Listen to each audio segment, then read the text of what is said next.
आता बघूया टॉप 9 मोठ्या राजकीय बातम्या। धनंजय मुंडेंना पुन्हा मंत्रिपदाचे अजित पवारांकडून संकेत। कृषी घोटाळ्याच्या आरोपांमुळे बदनामी झाली, यामुळे जो मनस्ताप झालाय तो भरून निघू शकत नाही। मात्र आणखी एका प्रकरणातनं क्लीन चिट मिळाल्यानंतर पुन्हा संधी देण्याचं अजित पवारांचं वक्तव्य। दरम्यान मुंडेंना मंत्रिमंडळामध्ये परत घेण्याचं वक्तव्य दादांनी सोडून द्यावं। मुंडेंच्या केसमध्ये भ्रष्टाचाराचा अँगल असून ते पुन्हा मंत्रिमंडळात येऊच शकत नाही, अजित पवार यांच्या वक्तव्यानंतर अंजली दमानिया यांचा दावा। धनंजय मुंडे यांच्या काळातील कृषी विभागाची खरेदी नियमानुसारच मुंबई उच्च न्यायालयाचं निरीक्षण, तर याचिकाकर्ता तुषार पडगिलवारला 1 लाखांचा दंडही ठोठावला। धनंजय मुंडेंना मात्र दिलासा।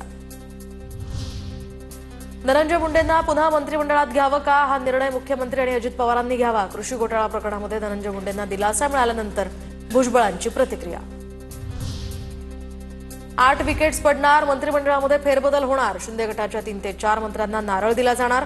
सामनात्मक दावा, अजित पवार गटाचे माणिकराव कोकाटे, नरहरी झिरवाळ, तर भाजपचे नितेश राणे, जयकुमार गोरेंच्या सुद्धा मंत्रिपदाला धोका। सामनात्मक दावा। राज्यात रोज 7 शेतकऱ्यांच्या आत्महत्या, राज्यात कंत्राटदार नावाला शिल्लक राहिले नाहीत। दरम्यान राज्यामध्ये लाज नसलेलं हे सरकार, वडेट्टीवारांचा हल्लाबोल। महाराष्ट्रामध्ये 800 कोटींचा रुग्णवाहिका घोटाळा, संजय राऊतांचा आरोप, तर घोटाळ्यातील अमित साळुंखे श्रीकांत शिंदेंचा निकटवर्ती असल्याचा आरोप।